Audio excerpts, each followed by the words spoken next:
Olá amigos, estamos de volta para mais um episódio da série Pelos Caminhos do Evangelho.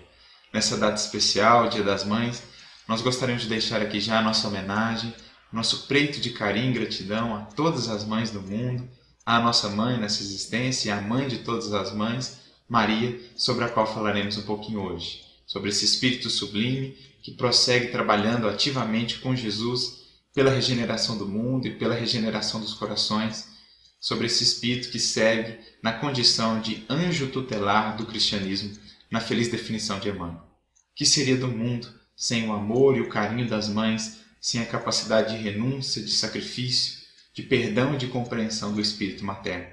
Portanto, que Deus possa abençoar a todas as mães do mundo para que elas sigam difundindo no amor essa capacidade de amar, de perdoar e de compreender. Pois bem, a passagem que falaremos hoje está narrada no Evangelho de João, capítulo 2, versículos 1 a 12, a conhecida passagem das bodas de Caná. E o que acontece ali? Jesus e Maria são os convidados de uma festa de noivado, provavelmente de amigos da família, e em determinado momento dessa festa acaba-se o vinho.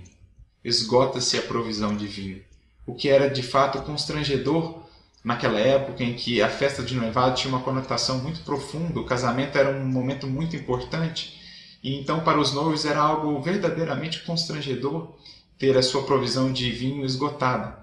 Então, no seu amor, no seu carinho, Maria intercede por eles e vai até Jesus rogando que ele fizesse alguma coisa por conta dessa provisão de vinho que havia se esgotado, né? Jesus então responde a ela que não havia chegado a sua hora, que não era o seu momento, e Maria então se volta para os servidores e diz apenas: fazei o que ele vos disser.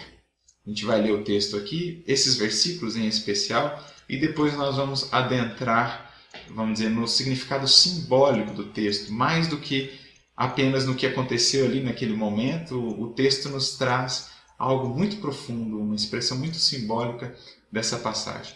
Pois bem, os versículos 3 a 5 dizem o seguinte: Tendo faltado vinho, diz a mãe de Jesus para ele: eles não têm vinho. Jesus lhe diz: mulher, o que queres de mim? Minha hora ainda não chegou. Diz a mãe dele aos servidores: fazei o que ele vos disser.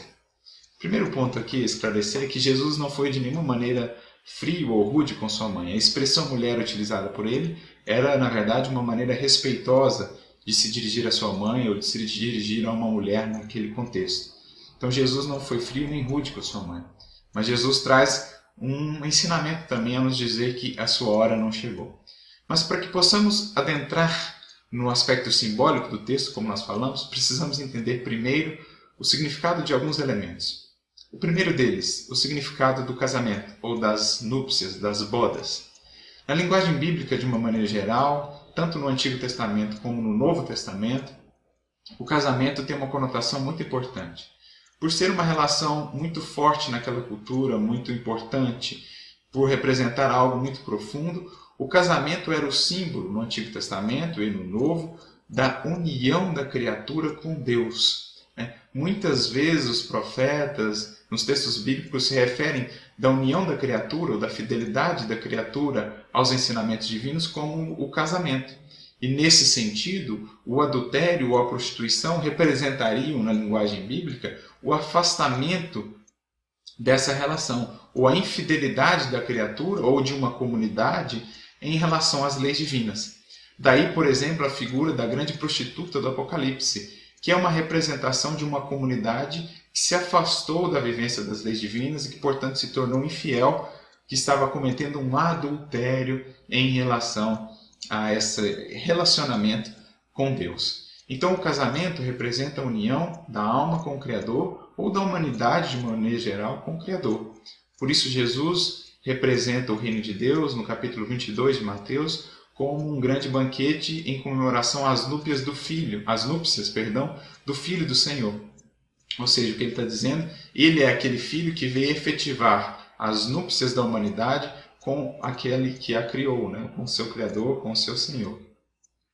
E por isso também entendemos quando João Batista se refere a Jesus como o noivo, ou seja, aquele que veio efetivamente dar continuidade ao processo de casamento da humanidade com Deus.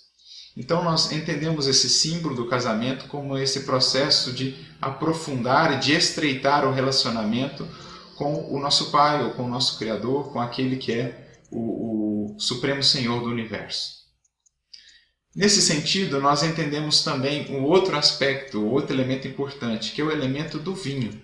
Nós já tratamos desse elemento no episódio 4 dessa série, quando nós falamos lá do vinho que Jesus nos trazia, desse vinho que era colocado nos odres e que nos renovava. O vinho era o símbolo do elemento espiritual, o símbolo da espiritualidade, que é a consequência desse aprofundamento da relação com o Criador. Então esse vinho é algo necessário nessas bodas, é algo marcante nessas bodas.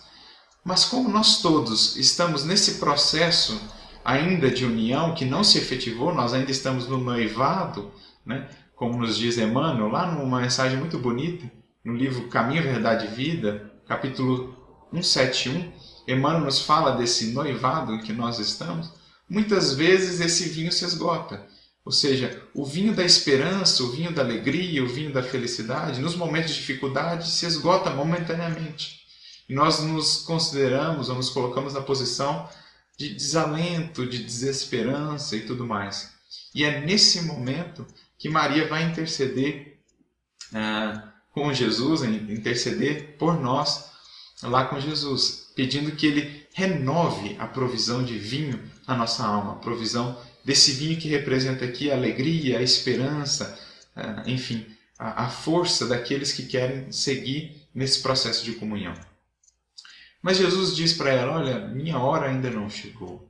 Na verdade, Jesus não está dizendo que Ele não vai fazer isso, que Ele não quer ou não deseja renovar essa alegria, essa esperança. Mas Ele está dizendo que toda dificuldade na nossa vida, todo processo doloroso tem um objetivo de crescimento, de aprendizado, e que Ele sabe o momento certo e mais adequado para a atuação. Porque muitas vezes, se Ele nos impedisse de vivenciar essas experiências, nós não cresceríamos, nós não aprenderíamos com o que elas podem nos trazer.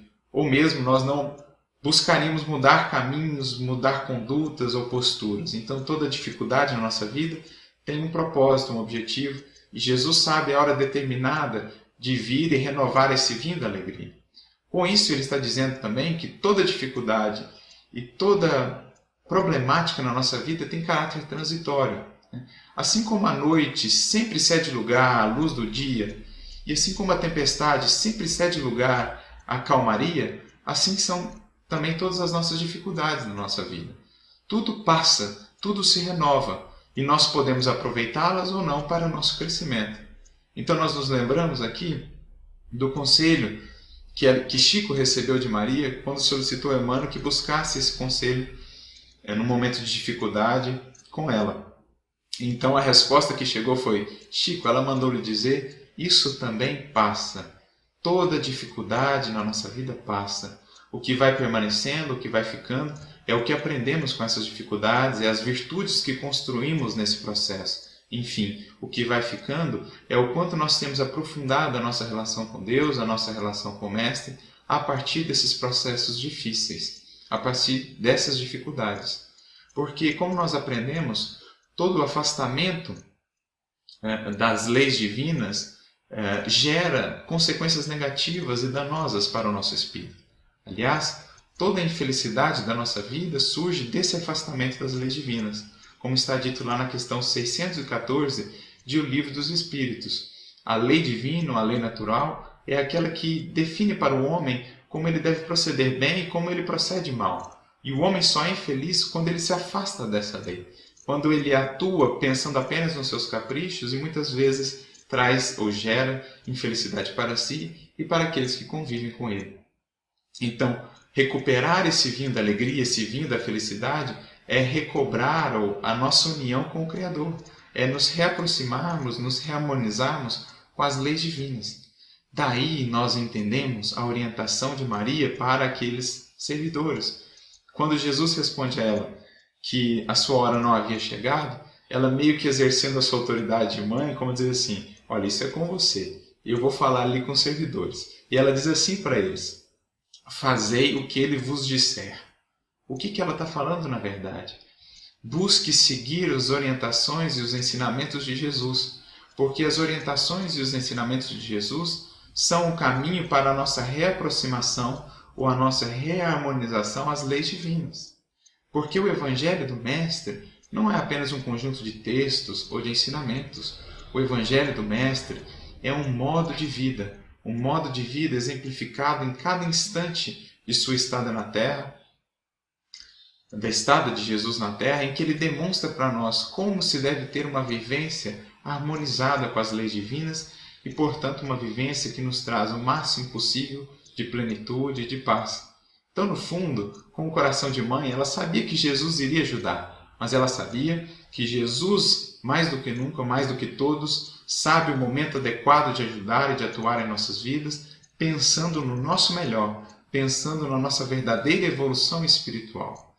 Portanto, a orientação dela significa para todos nós, os cristãos, que buscamos, nos momentos de desalento, que nos momentos de dificuldade buscamos, vamos dizer, o alento do colo materno, do colo de Maria, nós ouvimos o conselho de mãe, o sábio conselho de mãe: fazei tudo o que eles vos disserem. Ou seja, siga os ensinamentos de meu filho, porque eles são o caminho para recuperar esse vinho da alegria, da paz e da esperança.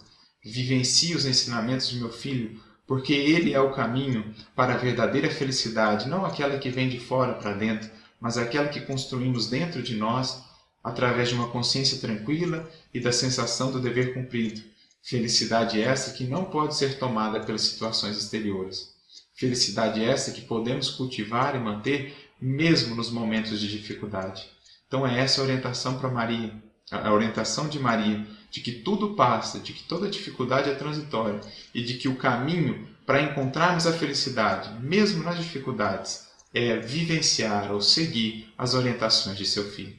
Que possamos, portanto, ouvir esse conselho de mãe, acatá-lo, vivenciá-lo, porque certamente estaremos encontrando o caminho de renovar esse vinho da alegria e da esperança em nossa vida, o caminho de construir em nós esse reino de felicidade, esse reino de paz interior e aprofundar a nossa comunhão com Deus, efetivando, enfim, essa boda, esse casamento com o Criador que Jesus veio nos trazer.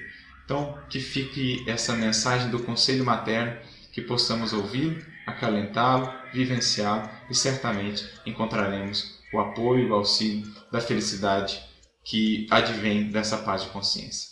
Que Jesus nos inspire, que Maria nos cubra em seu manto, com seu manto de amor, de luz e de paz, que ela possa nos orientar sempre, nos acalentar. Que Deus abençoe a todas as mães do mundo, que elas possam ter em Maria essa exemplificação máxima do instinto materno, que pensa sempre no melhor para os filhos, que pensa sempre na felicidade real dos filhos. Que Deus abençoe a todas as mães. Que assim seja.